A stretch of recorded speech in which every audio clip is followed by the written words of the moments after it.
fuck are you gonna update that shit? I'm in Pittsburgh with a lot of hoes. Young nigga with a bankroll.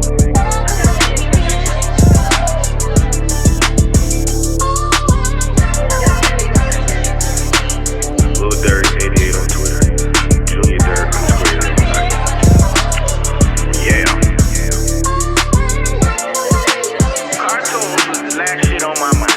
I was chasing folks. Okay?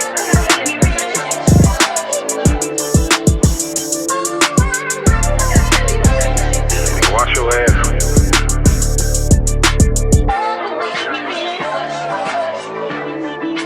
Brocos get nothing.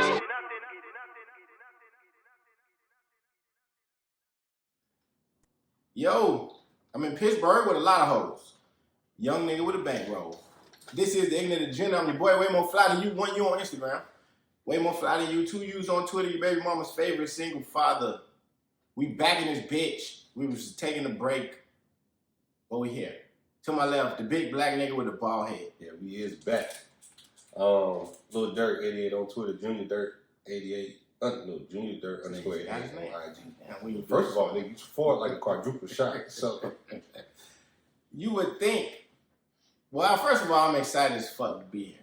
For real. We appreciate everybody that has been patient with us. We just needed a little break. That's all, a little reset. You know what I'm saying? We're back in this thing. Shout out to all our podcast partners that still been moving and shaking, dropping shit. But how you feeling, man? Mentally, how you feeling? I feel good. Trying to buy a house, so that's a little frustrating and stressful. Oh, y'all niggas, boy. Well, you already lost your hair.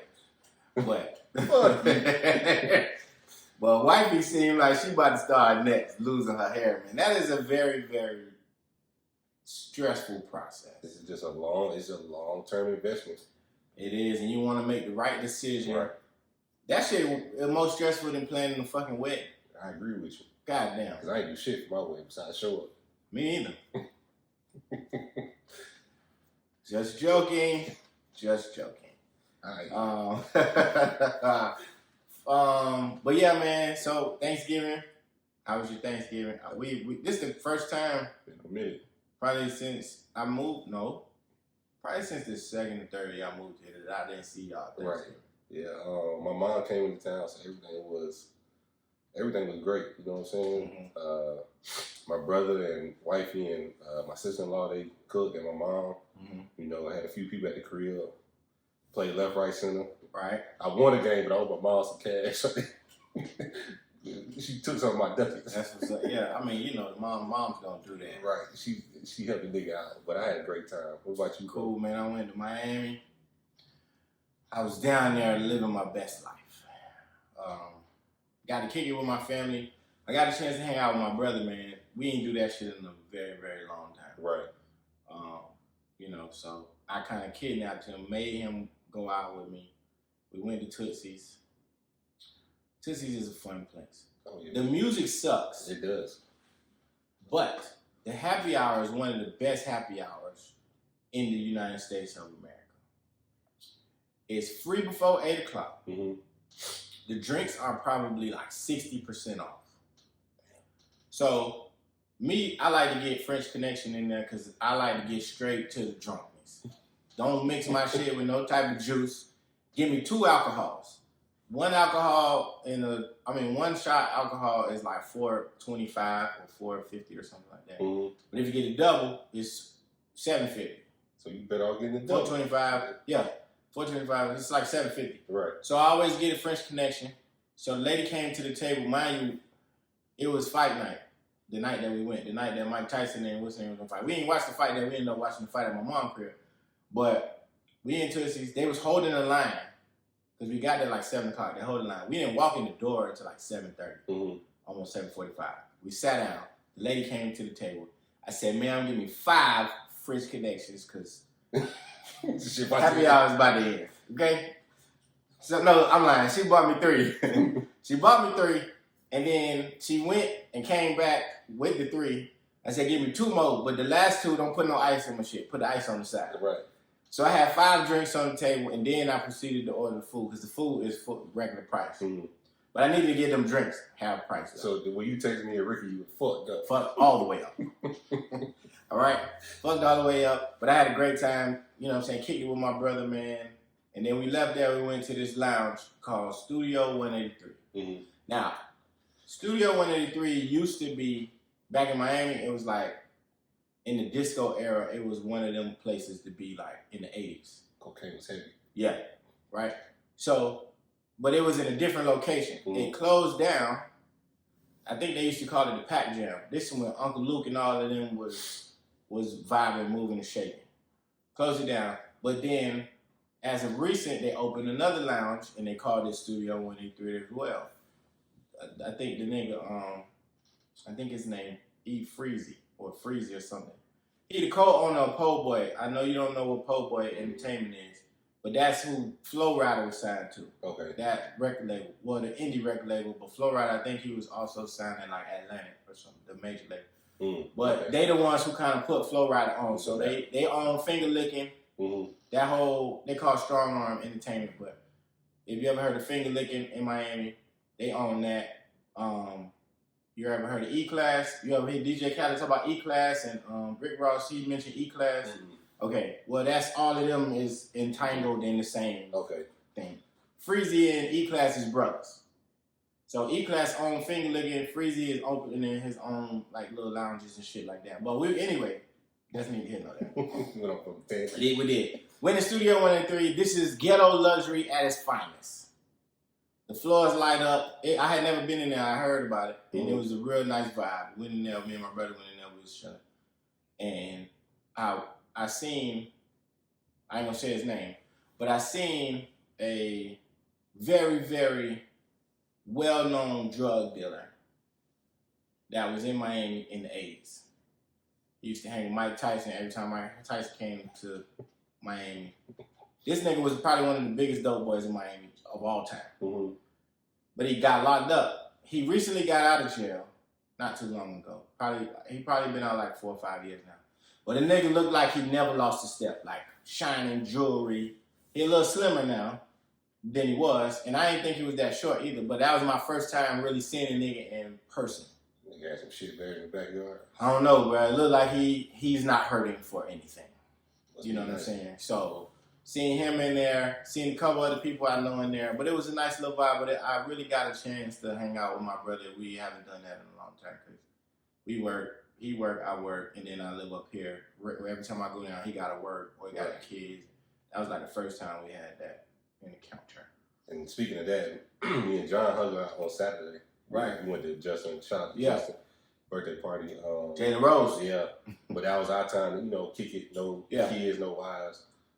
So yeah, I can relate to when you that's come what's from, up. like just getting out. Yeah, I was in there. I think I tweeted. I said, "Bro, this shit bringing like 06 vibes," because that's what. That's what you was talking about. Yeah. Okay. Because I don't know, for some reason, like the nigga, my brother's a music connoisseur like you, and nigga play Bone Crusher for some reason, and like we just in the car vibing, like it just because it's just us. Yeah. So like that's how it be, man. That's how it be. But that's how it was when we was in high school. Was us. This little ragged ass white Honda, but we had some thump in the trunk though. My mom would be like, "Turn that shit down. I can hear y'all up the street." So yeah. What y'all had? 12? Yeah. That's what's up. And a sub. Damn. So we would. I always wanted speakers and rims. That's never the got either. That's the first thing we did. We got that car. We put an app. Yeah. The only thing I ever got that I really did want was I got an in-dash. One of the shits when you cut the car on, the TV come out. Oh yeah. I had a Pioneer and I had a 2000 Maximum. That bitch was bad. Gave it to my brother. He fucked it up. I remember that. He'll swear that it was broke when he got it, but it wasn't. You know what I'm saying? My brother fucked that shit up. But at any rate, I had a great time chilling with family. That's dope. You know what I'm saying? Took Kai down there. Ari was in Orlando. But I took Kai down there. He got a chance to hang out with my nephews. Like, they got a crazy bond, dog. And I just love to see them together, like all three of them. Right. You know what I'm saying? So, I had a good time, man. Good time. Anything happened lately? What been going on in the world? In the world? My daddy talking about he gonna give us a topic. That nigga said, he said, "Can I call the?" He didn't even want to call into the podcast. He don't know how none of this shit works. I'm just putting that out there. Damn. I mean, I think we kind of laid on some shit like the Gucci and Jeezy battle. Yeah. The Roy Jones and Mike Tyson fight. That shit was trash. Yeah. All right. NBA not testing players for marijuana next season. I'm with it. Them niggas already smoke, so you all you doing is not wasting your time no more. You're wasting your money. Like, if you think them niggas ain't coming there with somebody else pissed, that's crazy. But it is a step in the right direction. I agree. According to NBA insider Ben Dorsett, the league will not subject players to drug testing for marijuana for the upcoming season. With this move, the NBA will stay on the same policy track as last season in the Disney bubble. However, Dorsett pointed out that the league hasn't entirely suspended the process. There's an important caveat for certain players in the league. Important clarification here per source. The NBA's random marijuana testing program will not run for the 2021 season. However, testing for cause, that is, past offenders, or those who have given reasonable cause to suspect use. So that means y'all niggas don't be going to practice smelling like a pound. right? All right? Put Visine in your eyes. Right. Because they still doing randoms for cause. So repeat offenders, we talking to you, J.R. Smith. Right. You Josh Gordon ass niggas.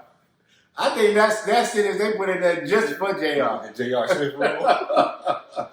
J.R. know he be high out his fucking mind. And that nigga just want another shit. God damn, man. So, but yeah, I think like a lot of them niggas do it. Like I was watching a clip of Marshawn. He was on like I think Peyton Manning has a ESPN Plus type of show. Mm-hmm. That nigga Marshawn said my pregame ritual was 2 shots of hits. Yeah. So nigga, you on that? You on him? That's why he don't feel shit. Right. Boy, that's crazy. So niggas already do it. It just they working. They know when the shit gonna happen. It's helpful in medicinal purposes. Mm-hmm. You know what I want you to watch about? It's called Marijuana in Black America. It's on Netflix? No, it's on BET On Demand. Okay. It's a BET show. I watched it when I was in Miami. It's executive produced by Nas, and it's on BET On Demand. You can find it. Just name of it? Marijuana plus Black America. But if you say it in the remote control, it'll come up on demand. Okay. But at any rate, it just talks about how marijuana has impacted primarily Black America. So they interview all types of people. Al Harrington is on there. Remember Al Harrington? He used to play I think Al played for the Knicks. He played for the Pacers. He played for a couple other teams. Ballhead. Mm-hmm. But he got a marijuana strain called Viola. It's named after his grandma. Mm-hmm. So he was telling the story about his grandma. That's how he got into marijuana. Because he used to smoke in the league. Well, I think he used to smoke in the league. But he would say he used to be around it because he was young when he first came into the league. I want to say Al came straight out of high school. I could be wrong. Yeah, I think he was one of the last ones to come straight out of high school. He was after Garnett and Kobe. Mm-hmm. So he was saying how when he first got into the league, like his first 2 seasons, you the young niggas, so they used to run you to the store to get chips and all that other stuff, like as the rookie, hazing and shit.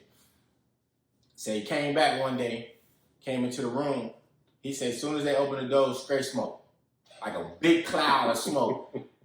And he said, somebody in the back of the room said, young nigga, bring your ass in here. You better not say shit. So he said, this is his introduction to the league. And it's niggas in there. I think he said he was playing for the Pacers. He says niggas in there rolling, blowing trees like it's nothing. He said, them same niggas, he went to practice the next day and they busting everybody ass. And he said that's when he knew the myth of marijuana. Because, you grow up when you're playing sports, they say stay away from it, it'll ruin your life and all this other stuff. When he seen that, he was just like, oh, no, fuck it, I'm finna start smoking. Right. So he started smoking. Fast forward to when he retired, he got into cannabis because his grandma, she had glaucoma, arthritis, and something else. And he said he came home one day and his grandma was crying. She couldn't see, she was just, real distraught about her condition. Mm-hmm. So he said, well, Grandma, why don't you try cannabis? Like, I've heard great things about it. You know what I'm saying? It's medicinal. We get your prescription out of it. Right. His grandma was like, boy, I ain't smoking no reefer. She called it reefer. He said she called it reefer. So he was like, all right. So he said he kept trying them. One day she finally said, All right, she gonna try it. He said she tried it. I think in a couple hours, instantly she could see. Yeah, that's and then he came. He said he left. I think he left and came back to the store. She was reading the Bible, but when she walked in, she looked up and she had tears in her eyes. She was like, "Grandma, what's wrong?" She said, "This is the first time I can read my Bible in 3 years." Yeah. You know what I'm saying? And he said from that point on, he knew like, nah, this shit is medicine. Right. You know, and she was on all type of pills. The doctors prescribed all kind of pills. The pills didn't work. They didn't help her situation get any better. She had some reefer. Instantly could see, bro. She passed away, but he named his marijuana brand after her. And that shit is it's moving. I know he one of the niggas that he got in real early, so I know he making money. Yeah. But it's called marijuana in Black America. It's funny how like when we was coming, like you said, we was coming up, oh, it's a gateway drug, it's this and that. Mm-hmm.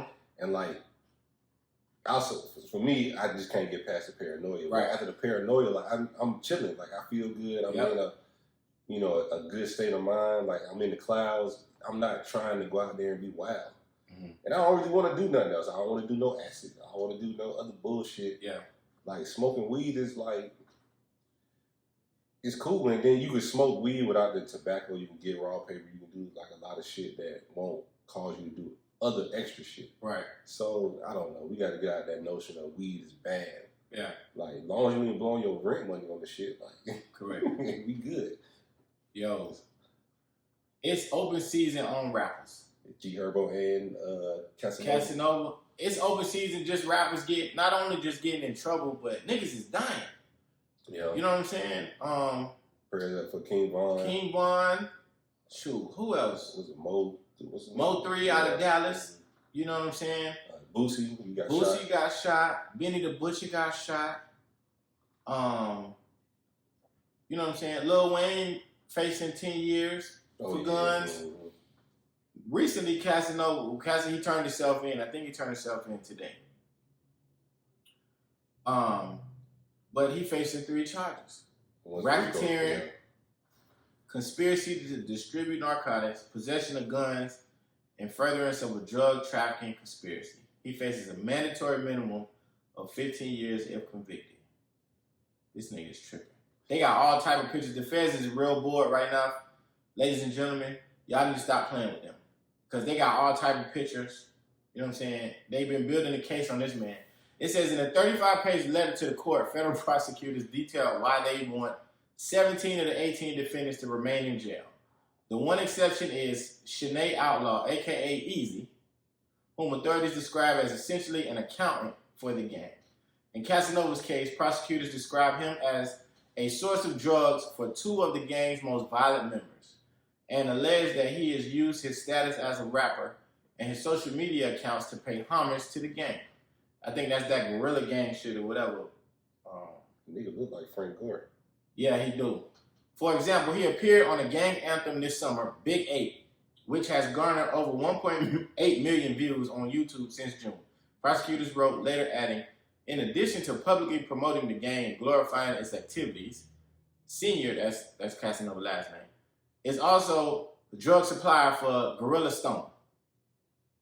Bro, the fans bored, bro. Yeah, they ain't got shit to do. They just trying to lock up any and everybody. They done got pictures of this man Instagram. It's guns. They got pictures of his chains and connecting it with certain posts that he done did on Instagram. Man. It's crazy how, niggas get the lifestyle and they still live. You don't have to be hood. Yeah. I know that's easier said than done because I didn't grow up like that. Right. But at a certain point, you got to know what the hood brings. Right. Jail, death, envy, jealousy, you know what I'm saying, greed. Right. Betrayal. Like, it's just so many things. I know there's some positive things that come out of the hood, too. It's a lot of brilliant motherfuckers that come out of, these impoverished areas. But at the same token, it's like, bro, just relax. You rubbing shoulders with Jay-Z. Right. He was at Rock Nation brunch. Right. You rubbing shoulders with all these entrepreneurs. You rubbing shoulders with all these businessmen, these successful people. And then it ain't like your music bad. Like I'm not a Casanova fan, right. But he done had some joints that I done caught myself, you know what I'm saying, bobbing to. But the music is your thing. You already went to prison, in and out of prison for armed robbery. You know what I'm saying? That nigga, I think he did like 8 years or some shit like that before. Yeah, he had just got out. I ain't trying to go back. I ain't trying to go in. Even when, and this is the crazy part, even when the whole Tekashi 6ix9ine shit was going on, he would say, man, I'm not fucking with him because he out here trying to trick niggas out their freedom.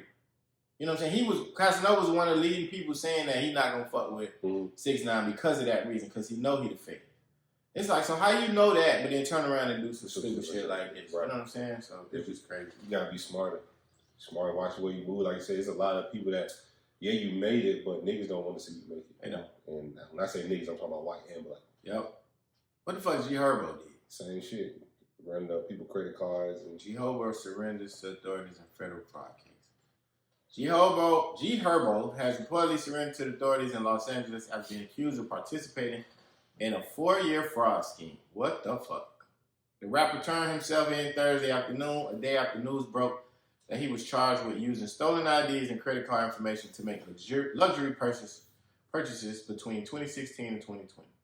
Purchases include trips on private jets, limo service, high-end car rentals, designer puppies. What the fuck is a designer puppy? No idea.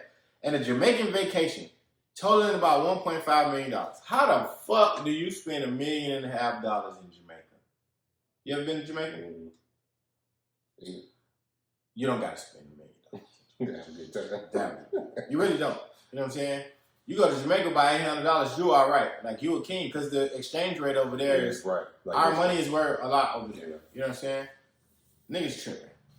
And I don't know what G-Ho, I know he does a lot of charitable things in his community in Chicago. I know he cares a lot about kids and mental health. I do know that. I don't know how well his music is selling, but I know a lot of people like him. Right. I don't particularly like his music, but I love him as an individual based off of the stuff that I've seen him do, the interviews that I've seen and what he talks about in interviews, so on and so forth. But this is just dumb. And I feel better when they turn themselves in. Mm-hmm. To me, it shows that you ain't got shit to hide. Like, you're not running from them. Right. And he did it a day after, which is great. So, yeah. You know what I'm saying? Gonna get this shit behind me if it's untrue. But, you know. Niggas tripping, man. Yeah. Hey, smart. Stop giving the feds a reason to arrest y'all. Move smarter. All right, you had a tweet. I need to hear this. Y'all ready? Okay. Nigga said, ran into my baby mama new nigga at Chili's. Nigga spelled Chili's wrong. How you spell it? With an E. All hold up with some bitch. Nigga got me fucked up. He thought he gonna cheat on my baby mama like I did. No exclamation marks. Took a pic and sent it. You messing with the wrong baby father, bro. This is hilarious. Now, I don't think that I would snitch, but I'm laughing at this shit here. Me personally, I just wouldn't snitch, man. That ain't my issue. It ain't my problem. You know what I'm saying? If I see you out here moving IG, that's on you. She gonna find out. So yeah, they smart. The woman intuition. Yeah, even though that shit only work on Wi-Fi. Even though that shit only work on Wi-Fi, they still are some smart motherfuckers and conniving and all of that. You know what I'm saying? Like, yeah. So if I seen my mother's child's boyfriend out, I would let him know that I know. I see you, Dick. I'll purposely walk by the table. What's up, Dick? What's up, love? You good? Yeah. All right. And I'm going to hold on to that shit. I'm going to keep it in my back pocket. So you know now that I own you. Right. I own you now. You bet not. You know what I'm saying? And I'm going to take a picture too, just for evidence. So you know. I'm kind of with you on that shit. Depending on our relationship. Yeah. Depending on our relationship, it'd be whether I tell or not. But even if I hated her, I just can't hate on another nigga at all. That's just how I came up. Mm-hmm. I don't care if I can't stand your guts. I'm not finna hate on you. But the next time I see you at the crib, It's gonna be something that I'm gonna remind you. I'm gonna make jokes though. Man, Waffle House was lit Saturday. Ain't that right? Man, you was at Waffle House. I don't know what the fuck that nigga talking about. Oh, you know what I'm talking about. No, that's funny. Like, you gonna get this shit. Yeah, man. This shit gonna be in my back pocket for a minute. But, saying baby mama find out, you think she'll be mad? At who? At you, because you knew. Yeah. So that'll be my thing. She would be mad, but she wouldn't tell me. She wouldn't tell me that she was mad. That motherfucker holding a lot of shit about me. I know that she do. But, you know what I'm saying? It's cool because we cool. You know what I'm saying? We won't have no issues or nothing. But I know it's a lot of shit that I do that she just, hey, look at this motherfucker. I know she said it. Especially about shit on Twitter. I know for a fact she says this. You know what I'm saying? When it comes across, I'm not saying she go looking for the shit or nothing like that. But when it comes across, I know she be looking like, this motherfucker's dead. Oh, God. So glad that shit is over. I know she be saying that. It's funny. Shit, I laugh about it. So, you know what I'm saying? But I still, even still, in this situation, I still win. You'll have to find out that I knew. Mm-hmm. Because I'm not telling you. I'm just not. You know what I'm saying? I ain't telling you. I'm going to keep it playing. See, I don't know. She'll probably be pissed. You got to tell her that. She probably ready to kill her ass with the other nigga. Did you use that Waffle House and you didn't tell me shit? Yeah. I don't know what the fuck that nigga was on that night. No.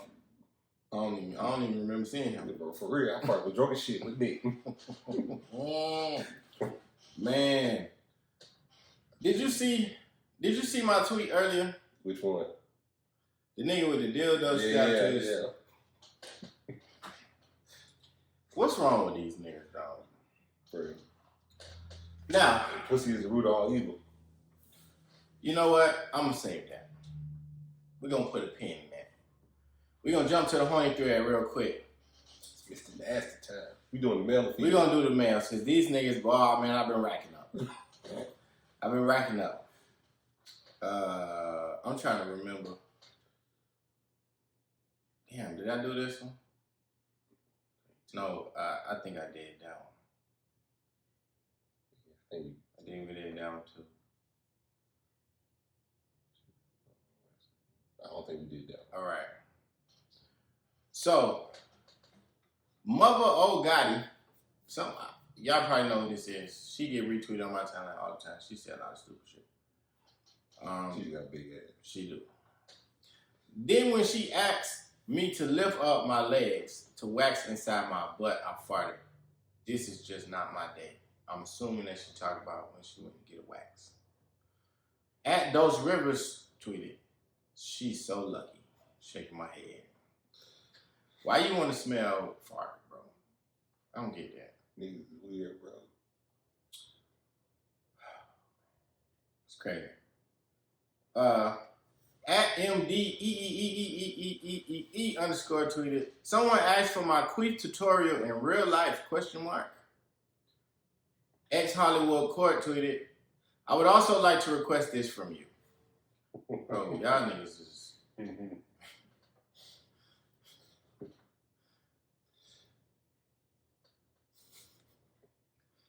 At Joy Taylor Talks tweeted, is the demon emoji in the heart. She's sitting on a chair. It looks like she's recording a podcast or some show. She has a microphone in front of her. She's sitting there. At Coach PR underscore NJ tweeted, can you send me that seat cushion after the show? Now, I find Joy Taylor very attractive. She is, but I'm not smelling your chair. Right. I'm just not smelling your chair. She's bad. She bad as shit. At Chris Buh tweeted, squirt tastes so good. God, my lord, y'all niggas ain't getting to heaven. At I think it's the MFC tweeted, laughing my ass off. The soda? Question mark. Because if not, DM me. My homegirl be asking for niggas like this. She gonna bottle this shit up? It was, dog, that's crazy. That's funny. At Charms tweeted, my wax lady just accidentally fingered me. Upside down emoji, upside down emoji. Unlinkable K tweeted, "You be squirting a lot." What did that? Why would you ask somebody that? Got no cool. Oh man. Oh man. At Psycho Bob _ tweeted, "I'm clingy. I want to smell your coochie every night." Why every night though? Right. Somebody said that better be a song. He said, "Nope, it ain't." Niggas be horny. Damn, man. All right. At Low Key Sim tweeted, "Attention, black women. Look what she used to tie her puff." And it's a picture of a puff. You know what I'm saying? She pointing. So, at Borana _ Angel tweeted, "High school me would have ate this trick up, like the bun." She talking about the bun in the hair. At Desmond Durrell tweeted, "I'm trying to eat you up." That nigga shot for half court. God damn. It got 126 likes though. See, that'd be my thing. I ain't worried about the niggas that tweet the shit. It'd be the niggas that retweeted that like the shit that creep me out. I don't want to say this motherfucking name because I can't stand this bitch. But anyway, she said, "I pissed in your mouth though, on your homeboy couch in that raggedy ass Honda you had. Fuck nigga, please." At Eagles Better tweeted, "Do me next?" Question mark. What's good?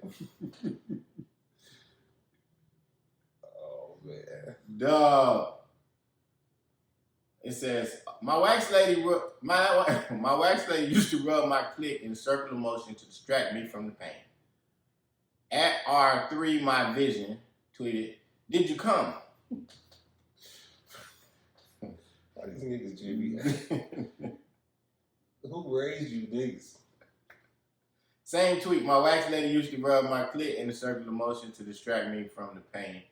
At He Still Cold tweeted, "Ain't gonna hold you, but this tweet took me to Stiff City."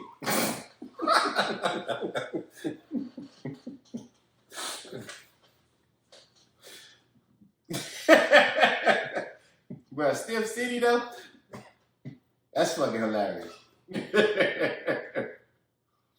At CJ Rice and Things tweeted, "Y'all gonna be mad when I open my restaurant and there's a squirt off every first Friday." This nigga got 100. This nigga only got 1,600 likes. Bro, this shit's wild. This shit's wild. Oh, ladies, get y'all a gun. Man, I'm telling you. At Kyle's sister tweeted, "Competition? Question mark. I don't see any." And it's a picture of her. Oh, this the Ari girl. Yeah. All right. So Ari turned around. Everybody know Ari blessed from the backside. No doubt about it. No question. You know what I'm saying? At Michael39 tweeted, "Damn, I'm about to come." Then he doubled back on that tweet and said, "So what? I like the way that ass is twerking, and yeah, it made me hard and I beat off on it. So what's the problem? I'm about to I'm about to come, and I'm about to come is in all caps. It's in all caps. Bro, this man, he got his hat on all the way. Yeah, Like, he got his hat on all the way. Like, it's all the way pulled down. Like, oh, man. right. His name is Michael Johnson. Ladies, stay away from any nigga named Michael Johnson. Okay? God damn. First of all, the nigga about to beat off to a twerk video, though. Oh, this is the worst one here. This is the worst one here. They comedy on Twitter. These niggas just don't give a fuck. So, at Trapple tweeted, "Okay, so I was at the barbershop, and while my barber was edging me up, I could faintly smell coochie residue on his fingers. Like it was clear he was washed. It was clear he washed them, but he still had a little bit of coochie sauce under his fingernails, right? Question mark. Tell me why I almost licked this nigga's fingers, y'all."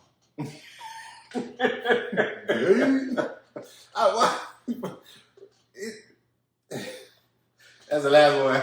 How do you describe something like that? No, these people crazy. God damn, man. People are nasty. Y'all need help. Ladies, stay away from these niggas, man. I understand, though. I understand where y'all be coming from when y'all be like, niggas is weird now. Because they is. I've never said or thought any of the shit that has just took place in this horny thread. We had a lot to catch up on. I know the horny thread was a little longer this time. That nigga said, I'm going to Stiff City. Stiff City took me out. That shit is hilarious. Hell no. If I see one more goddamn Jeff Ossoff commercial, yeah, I'm ready for this shit. And Reverend Warnoff, or whatever his name is, I like him. He just look, I don't know. Warnock for U.S. Senate. Y'all vote for him. Vote for him because he's black, but that's how I feel. We need more black people. We do. I'm ready for this shit. I'm tired. What the fuck else we gonna vote for him for? I don't know none of his policies. I know he's a Reverend. So hopefully he walking on the right side of the law. You know what I'm saying? And morals and, principles and shit. But, you seen Tallahassee pastor, he was fucking bitches in their daughter bed. Remember I told you the story about that? Man, you never know. Yeah, so what we got on the docket today, bro? What did we talk about? You said it was a topic that we could talk about. It's I think it piggybacks off one of yours. Mm-hmm. Oh, what can you speak passionately about for 20 minutes? Hoes. Without preparing. Hoes.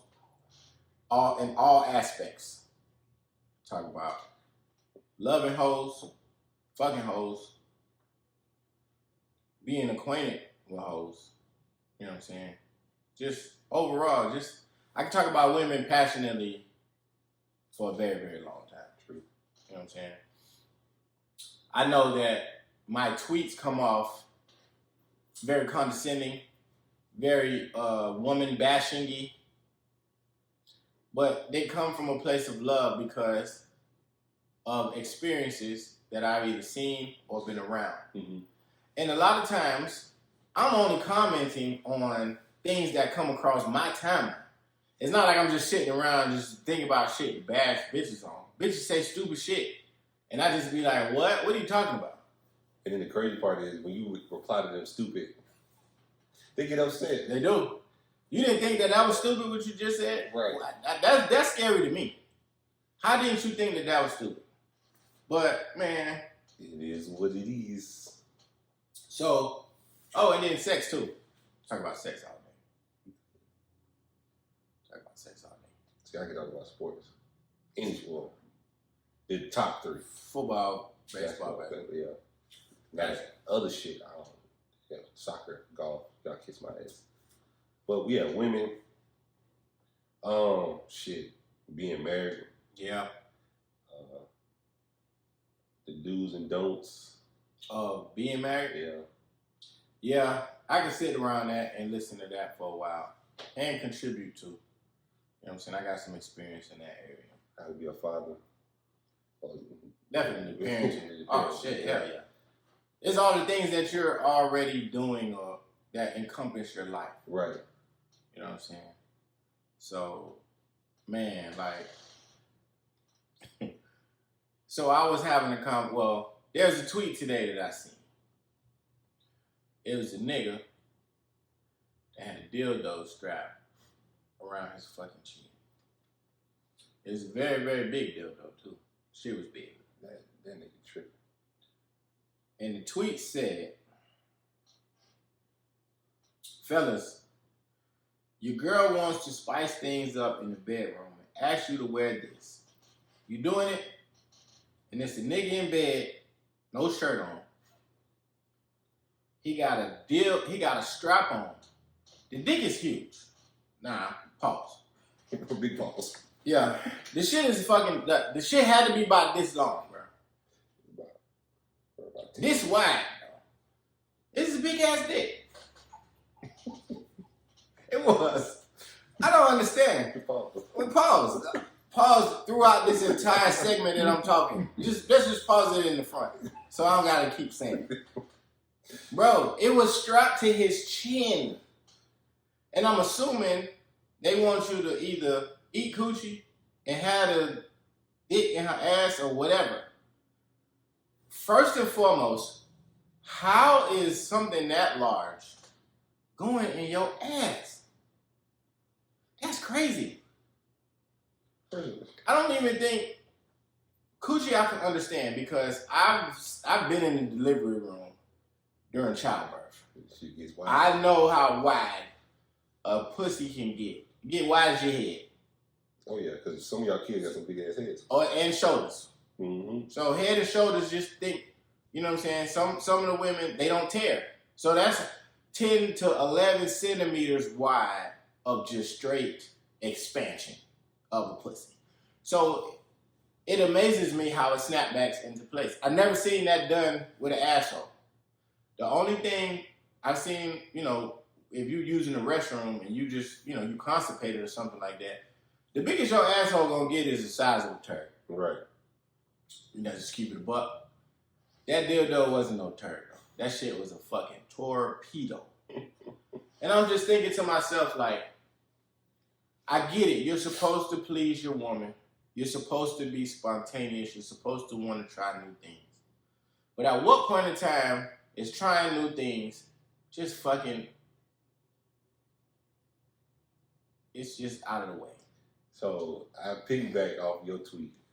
And it wasn't even about like, I'm all with bringing toys and all the extra shit in the bedroom. I'm not against toys. So my thing was, what did she say to you when she gets mad? And she be like, nigga, fuck, nigga, you had dick on your face. You did. So you had a whole, and I tweeted it. I said, man, take that dick off your chin, bro. You a boy. Right. What are you doing?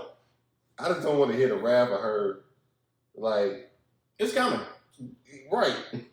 When she get mad. Because I ain't the only one in the house that had dick on his face.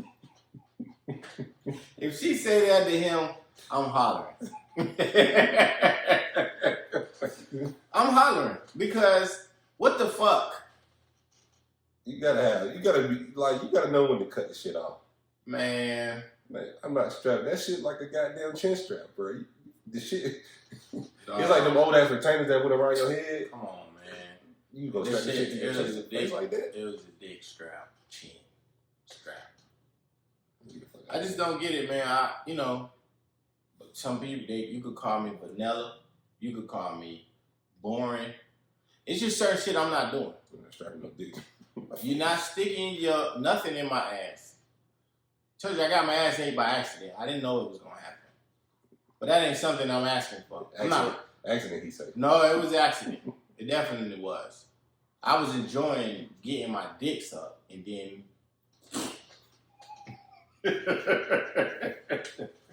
I didn't ask for that. You know what I'm saying? And I didn't. But yeah, man, like that's just wild, man. Okay, so question. Mm-hmm.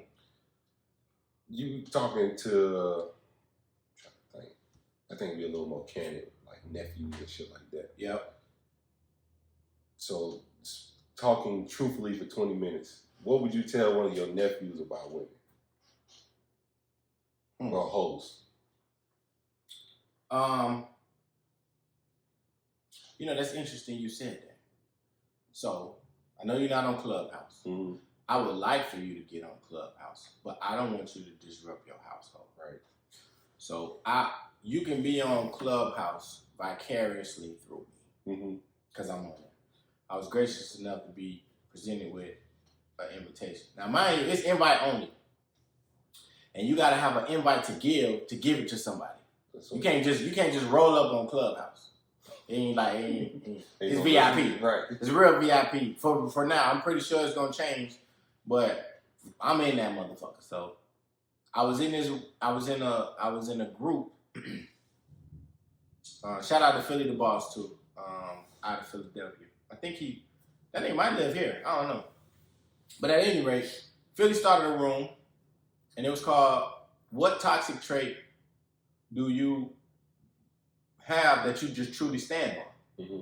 So I'm in the room. Some beautiful young ladies in the room too. Like we just chopping it up, having a good conversation. Clubhouse is literally one big ass phone call. Mm-hmm. You know what I'm saying? You just in a room. You have speakers. The people that start the room are the speakers. You can nominate other people to be speakers too, but the only people that are speakers can talk. Mm-hmm. If you're not a speaker, you can't say shit. You can't even. You just listening. Is it a voice message or just? It's an actual. It's like just picture a chat room. Mm-hmm. You can talk in, But you got an audience, and then you got speakers. So picture an auditorium in your mind. Right. Speakers are usually on the stage. Right. With, you know what I'm saying? Then everybody else in the audience. So if you're in the audience, you can't talk. Right. If you're on the stage, you can talk. Mm-hmm. But if you're on the stage, you can nominate people to come from the audience to the stage. Okay. To contribute to the conversation. Right, so it's voice notes though. No, it's a conversation. It's like literally being on the phone like a group. Oh, like group chat. Okay. Pretty much like if I call you, then you call John, and John call. It's a big ass phone call. Literally, I'm gonna show you right now. I'm just what I'm saying is you gotta listen to them talk, like do like voice notes. You hear their voices, not text messages. Yeah, it's actual voices. Like I'm gonna jump in the room right now. That's probably why I can't do that shit. Yeah. You probably want to leave that one. Yeah. Like for example, I enjoy that. I enjoy trying. This is Roy Wood Jr. here, a comedian. Anticipation. So in this room is Roy Wood Jr. It's Natasha. I actually went to college with her. Okay. So and it's another lady named Shania. Somebody, two other people. But then those are the speakers. These are the only people that can talk. So only them five can talk. Right. And then you got everybody in here that's in the audience. So it's just people just listening to them talk. And it's just rooms, our rooms. You can leave quietly, go to the next room, so on and so forth. You know what I'm saying? That's probably why I can't get on the shit. She was like, who the hell is that? What are you talking about? Well, go ahead. So at any rate, I'm in the room. The topic was the toxic trait that you, and none of the conversations are saved. Mm-hmm. So as soon as the chat room is over, it disappears forever. It's not like, you know what I'm saying, they hold it in no cloud or vault, nothing like that. So I'm in the room talking to Philly, a couple of young ladies, and we talking about toxic traits. One girl said her toxic trait is she never leaving her ex alone. Mm. She said, I don't give a fuck who he with or who I'm with, I'm always gonna fuck him. Mm. Another girl said her toxic trait is she's inconsistent. 1 week I may like you, the next week I may not like you. Yeah, that's a... And it goes on and on like that. Mm-hmm. You know, but it was just interesting conversations, you know what I'm saying, that we was having. So I forgot where I was going with this. So the question was, because back to the original topic, mm-hmm. we said we can talk about women passionately for 20 minutes. Right. What would you tell one of your nephews? Got it. Yeah. So I know where I'm at now. So now it was another dude that was in there. He got a podcast. I forgot the name of their podcast, but he go by the name of like Trill AC or something like that. You probably seen his name before. I think I have. It's three of them niggas on their podcast. Mm-hmm. He the light-skinned nigga with the beard. Real intelligent dude. Mm-hmm. You know what I'm saying? But he was basically saying, piggyback off what I would tell my nephews, don't lie to women. Mm-hmm. You know what I'm saying? Because that was one of the topics about, because his toxic trait was being too blunt. Mm-hmm. You know, sorry to spin. But he was like being too blunt, and, you know, he is pretty much just tells women the abrupt, absolute truth. So to answer your question, I will always tell my nephews, you don't have to lie to women to get pussy. Mm-hmm. You don't. You know what I'm saying? And 9 times out of 10, the more truth you tell, the more a woman is going to want to fuck with you because you being brutally honest. And you're giving her an option to choose whether or not she want to fuck with you versus taking that option away from her. That's true. So that's what I would tell my nephews and my son. Right. Yeah, because with women, like, and you got to know the type of woman you're dealing with. You know what I'm saying? But being honest, honesty gonna get you a lot further than anything else in this world, especially with women. Mm-hmm. If you're honest and you're not trying to live this flawed life, they'd probably be more inclined to fuck with you. Mm-hmm. And you know, women always say, "Oh, you ain't my type," like, but you can always become my type. Right. So yeah, I think that's some good advice. Yeah, man. Like, because for me, I've gotten into a lot of trouble lying, but I haven't gotten much trouble telling the truth. I may have lost some hoes because I told the truth. Right. But I didn't lose more hoes telling the truth than I did lying, if that makes sense. Right. You know what I'm saying? So it's really all about giving women an opportunity to see if they want to fuck with you or not. 9 times out of 10, if you look good, you smell good, you got a good job, got a car, stay somewhere decent, right, they gonna want to fuck with you. It don't matter how many kids you got either. If it look like you got your shit together, they're going to give you the benefit of the doubt. Don't listen to none of this shit on the internet Talking about women don't fuck with niggas with kids. Yes, they do. Mm-hmm. They do. On their knees, too. They do. You know what I'm saying? Like, it just, I don't get that. You know what I'm saying? And then a lot of times, it be bitches with 2 and 3 kids. Oh, I don't want my nigga to have no kids. Bitch, I bet. Right. You got all of them. Baby daddies. So who's really the hoe? Yeah. And that leads me to my next, that's a great segue. That leads me to my next question. How many partners is too many for a guy? And I think men should answer this question because women are going to say some stupid ass shit. 10 and 15. So Hush. let's just say you start fucking around 18. Okay. So you trying to, let's just say 2 a year. So now you're around 30, 36. So if I had to guess, 30, 40, 50, somewhere in that ballpark. But I don't think it's the number. I think it is a number involved. I think it's how many you're dealing with at the same time. Not the overall number, just how many you fucking at the moment. Okay. So, yeah. That's 60 way off. Right. So,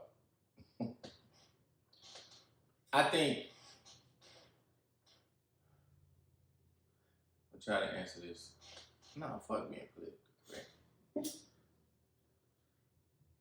A nigga had 3 digits. Let's just say it. I'm gonna tell you which 3. 3 digits. And I'm gonna tell you why. At 3 digits, because peer pressure is a motherfucker. And when I say peer pressure, I mean not somebody coercing you to do stuff, but just being in the company of dudes that get hoes. Mm-hmm. When I first got to college, I was surrounded by niggas that was 4 years older than me. Off real. I'm talking about a freshman in college. So they probably got a decent job. So these niggas already done damn near they're seniors or they've already graduated. Mm-hmm. These niggas been selling drugs and about to graduate. Right. These niggas are entertainers. You know what I'm saying? Like been running shit like party promoters, DJs. So they running into all kinds of And we're in Tallahassee, Florida, which is the capital of Florida, but it's a very, very small town when you break down who lives there. Mm-hmm. It's literally politicians, students, and then everybody else that didn't fucking leave. Mm-hmm. So, and then the students are spread out across 3 colleges. Tallahassee Community College, TCC, mm-hmm. Florida State University, Florida A&M University, FAMU. Mm-hmm. If you had horrible grades and you was trying to make something out of yourself, you went to TCC. Mm-hmm.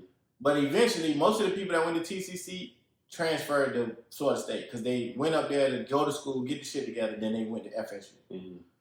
If you had good grades in high school, you know what I'm saying, you probably went to FSU. If you had decent grades in high school, you went to FAM. You know what I'm saying? That's really the makeup of people. And then at FAM, Florida State, all types of people from all over the world. Right. I'm not even going, you know what I'm saying? Like, I'm talking about abroad, China, you know what I'm saying? Asia, wherever, Africa, all these other continents.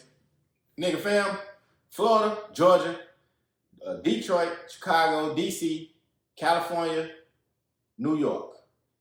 That's the bulk of. And it's an HBCU. And it's an HBCU. So, and all these niggas is niggas. Right. So, you're surrounded by so many different people from so many different walks of life. Bro, that's the first time I ever seen women from DC. First time I ever seen women from Atlanta. My first taste, because growing up in Florida, shit, the only time you really go out of town to see some shit is if your parents had enough money to y'all travel. Right. or grad night. Grad night was like the big bash at the end of the year, and for us, we used to go to Orlando. So grad night was Orlando. They closed down the park and then they only let high school seniors at the park and at nighttime. So you're seeing different people from Florida, from Jacksonville, Orlando, Fort Lauderdale, Pensacola, all different places in Florida, high schools in Florida. You had an assigned night that you went. So that's your first taste of seeing out of town. Right, because when you travel with your parents, it's, correct. It's an itinerary. But you get the fam, and you just seeing bitches from all over. Right. And then taking that, and then coupled with hanging around niggas that been seeing these hoes. You hearing the conversations like, oh yeah, I did this with such and such. I did that one. You start to feel like, damn, I ain't living. Right. Or I feel left out because it seems like all these niggas are having fun fucking all these girls. And in essence, that's kind of really what it was. So college is where it spiked.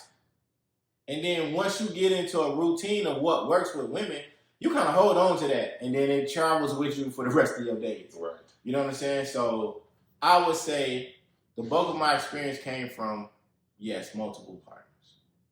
You know what I'm saying? Because different girls like different shit. And I don't think that you can be experienced just having sex with one person or two people. Y'all can do a lot of stuff and y'all can be experienced together. But what that person like, the next person you come in contact with, they probably hate that shit. Right. Or they probably it don't turn them on, or that doesn't do anything for them. You know what I'm saying? It probably took about 15 pussies for me to get eating coochie right. I'm not even gonna lie to you. You know what I'm saying? I'm just keeping it 100. Like, every girl don't like the same stuff. You know what I'm saying? You go in there trying to you go in there trying to do that shit with everybody, they gonna look at you like you're crazy. Right. You know what I'm saying? Or you go in there thinking you a cat. Drinking milk. You ever seen a cat drink milk? Nigga, what the fuck did you do? You don't stand a chance. Right. So that's all I'm saying. Like, I think that, you know, it's going to take for you to expound a little bit. I'm not saying 3 digits. I'm not. I went a little overboard. But it's going to take for you to have a little bit of experience with women for you to, you know, get your groove. Because once you find your groove, it's just like basketball sports. When you find your rhythm, right? You know what I'm saying? In baseball, you gotta find your rhythm with your swing, right? Repetition. You know what I'm saying? You can continue to work at it. When you working on your stroke, you find your stroke, and then that stroke could possibly work with whoever. It just depends on the rhythm of the person, right? So, yeah, I mean, I would love to see what the ladies say. Like, how many partners it took you to get in your rhythm, you know what I'm saying? Like, we can speak from a man's perspective and be like, oh yeah, at this number I did X, Y, and Z. And it, you know, ultimately you're setting yourself up for the one, right? So, and you know, and at that point in time, they're gonna present you with a certain set of standards sexually that you're going to have to fulfill, and maybe you met most of those because you experienced with X amount of women. Right. So. Philly, and in the same room, Philly said some profound shit. He said he doesn't feel a woman that doesn't masturbate is sexually experienced. And I was like, damn. That make a lot of sense. Because how am I going to please you when you don't even know what you like? Right. And when he said that, the whole room was like, damn, that's true. But and there was women in the room too, and they didn't disagree with him. Right. It's like going into a fucking ice cream shop. I'm pretty sure we've used this analogy before. Right. Just because you like strawberry don't mean you don't like cookies and cream. Correct. Or butter pecan. Like, I hate butter pecan. I mean, that's some old people shit. But still, like, you gotta try different shit to be like, you know, and this shit is decent. You know what I'm saying? Yep. Like, we get, like, it's no different than giving a baby different kind of baby food to make sure they like or they eat their vegetables. Right. So the same thing sexually. Like, let me try this shit just to see, you know what I'm saying, how it may or may not work. And if I don't like it, then cool. As long as I ain't coming out here with no fucking AIDS. Right. True. Good. Real shit. Last question for you. It just popped in my head, and then we can close. What's the biggest thing you think that what's the biggest area in your life right now you think you've grown in? communication. Mm-hmm. And when I say communication, it's not just talking, it's listening. And when I hear people that I admire and that I truly, truly love that's in my circle, like I listen. I don't say shit. I just sit back and listen and be like, and I reflect on the conversation later. And when I reflect, I be like, okay. And I think I do this shit quite often. Hey, bro, we were talking about X, Y, and Z the other day. This is what I think you should do. Or, I appreciate the conversation. Like, it's just that constant reflection, because we all need to continue to build. Like, I want to keep learning to the day I die. Right. So, and that's all it is right now, like just communication across the board. I think for me, it's patience, man. And I think that I'm slowly learning patience through managing people. Mm-hmm. Never managed people ever in my life. This is the first time, and I'm noticing everybody learns differently. Everybody receives information differently. Everybody processes information differently. And everybody implements information differently. Mm-hmm. So as a manager, and this shit is helping from a professional level, this shit is helping me in my personal life with not only relationships, but with my kids. Because I used to be the rah dad. And now it's like, yo, what you doing? No, we're not gonna do that today. This is what we're gonna do. I told you to take a shower. Not, hey, get in the Right. Okay. I told you to take a shower. Why aren't you in the shower? You know what I'm saying? Just more of a even kill attitude and spirit with any and everything, even when I'm upset. So with managing people, where I got 12 employees, ranging from the ages of 28 to 58. You know what I'm saying? It's bitches. I'm sorry. It's women, and it's all women, except one. Like, there's one dude on my team. The rest women. And patience is helping me because in a professional setting, as a man, you have to really be careful how you talk to women, especially black women. They're already battling enough in a professional setting with worrying about their hair, worrying about their appearance, worrying about niggas trying to hit on them, worrying about getting equal pay, worrying about being treated equally, all this other shit that they battling. And then to have a male supervisor that's younger than them telling them what to do. It's a lot. So I'm learning, and then every it's some that I don't even have to. I can text them what to do. Handle this for me, bro. It's done. Right. Other people, nigga, I gotta get on the phone on Microsoft Teams.